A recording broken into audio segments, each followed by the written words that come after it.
दिमाग भी चाहिए। सत्ता विरासत में मिल सकती है, बुद्धि विरासत में नहीं मिलती है। अब गुंडा और माफिया भाग रहा है, पुलिस उसको दौड़ा रही है, और अगर उसने कहीं कोई दुस्साहस किया तो फिर वहीं पे राम नाम सत्य है, यह भी तय हो जाता है। जनता गड़ाई लेगी, एक गुंडे और माफिया एक एक करके यमलोक की यात्रा के लिए प्रस्थान कर जाएंगे। यह धरती ऋषि मुनियों की धरती है, अयोध्या प्रांत की धरती है, महात्मा श्रवण की, मातृ और पितृभक्ति की धरती है।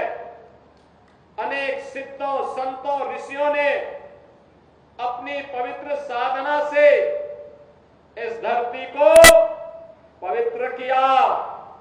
तो भारत माता के तमाम सपूतों ने भी भारत की सीमाओं की रक्षा करते हुए देश की आजादी के आंदोलन में और आजादी के उपरांत भी अपना सर्वस्व बलिदान भारत के लिए किया, भारत की माटी के लिए किया।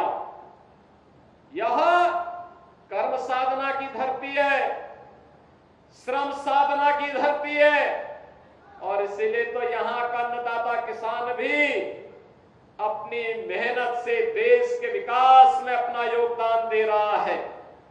बहनों और भाइयों, ऐसी पावन धरा को कोटि कोटि नमन करते हुए आप सभी उपस्थित बहनों और भाइयों का अम्बेडकर नगर वासियों को बधाई देते हुए अपनी मैं इस अवसर पर अभिनंदन करता हूं, स्वागत करता हूं। बहनों और भाइयों, ये विकास की परियोजनाएं आज जो आपको प्राप्त हो रहे हैं इतनी आसानी के साथ, आज जो सुरक्षा का वातावरण है, आज जो विकास गांव गांव तक पहुंचने के साथ जुड़ रहा है, क्या ये 2017 के पहले भी संभव था क्या? बहनों और भाइयों, 2017 के पहले का उत्तर प्रदेश आप सबसे किसी से भी अछूता नहीं है कि क्या उत्तर प्रदेश के अंदर था, क्या उत्तर प्रदेश के अंदर होता था 2017 के पहले। यही उत्तर प्रदेश है जहां पर हर जिले में समाजवादी पार्टी और कांग्रेस के नेतृत्व में पलने वाले माफियाओं की समानांतर सरकारें चलती थी। यह अम्बेडकर नगर में भी चलती थी। याद करिए, हिंदू जागरण मंच के अध्यक्ष, टाडा जनपद के ही निवासी, हमारे एक प्रमुख कार्यकर्ता की हत्या यहां होती है और कोई सुनवाई नहीं होती, कोई सुनवाई नहीं हो रही थी। तब भी मुझे आंदोलन करने के लिए अम्बेडकर नगर जनपद में आना पड़ा था।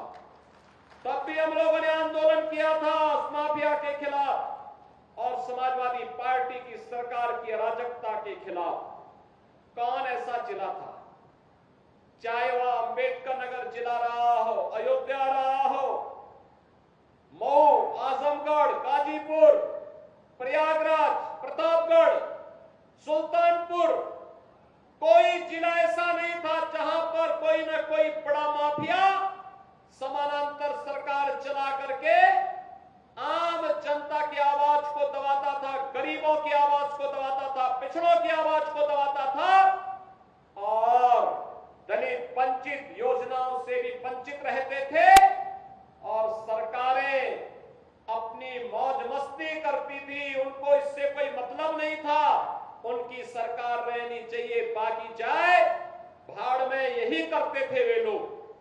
लेकिन 17 के बाद एक एक करके माफिया कहां चले गए ये भी आप सब जान रहे हैं। माफियाओं की छुट्टी हो गई, माफिया मुक्त उत्तर प्रदेश हो गया। जो लोग पर्व और त्योहार में विघ्न बाधा डालते थे, विघ्न बाधा समाप्त हुई। अब पर्व और त्योहार शांतिपूर्ण तरीके से मनाए जा रहे हैं।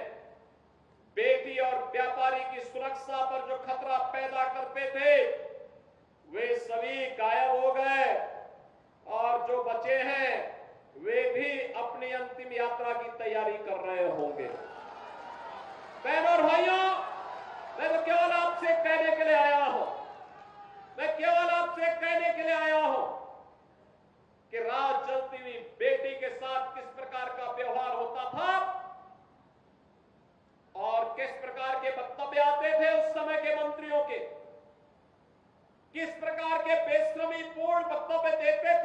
समाजवादी पार्टी के नेता। बहनों और भाइयों, ये किसी से छुपा हुआ नहीं है और इसीलिए मैं आज आपसे कहने के लिए आया हूं, एक बेटी तो सबकी बेटी होती है। उस बेटी का सम्मान और उसकी रक्षा पूरे समाज का दायित्व बनता है।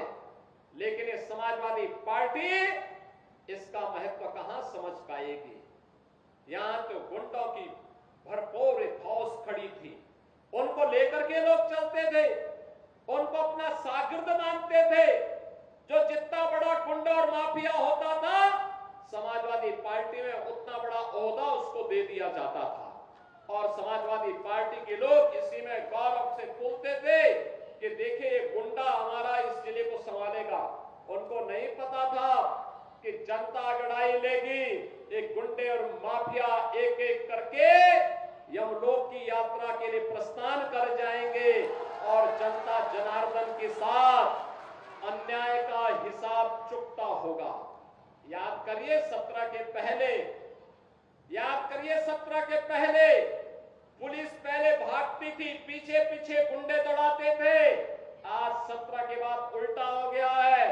अब गुंडा और माफिया भाग रहा है, पुलिस उसको दौड़ा रही है और अगर उसने कहीं कोई दुस्साहस किया तो फिर वहीं पे राम नाम सत्य है, यह भी तय हो जाता है। बहनों और भाइयों, सरकार चलाने के लिए जज्बा चाहिए, सरकार चलाने के लिए दिल भी चाहिए और दिमाग भी चाहिए। सत्ता वरासत में मिल सकती है, बुद्धि वरासत में नहीं मिलती है। दिमाग भी वरासत में नहीं मिलता है। ये जो लोग सत्ता को अपनी पपौती मानते थे, वे लोग आज समझने लग गए हैं अब उत्तर प्रदेश में कभी उनको वापस नहीं आना है, इसलिए षड्यंत्र करने का प्रयास कर रहे हैं।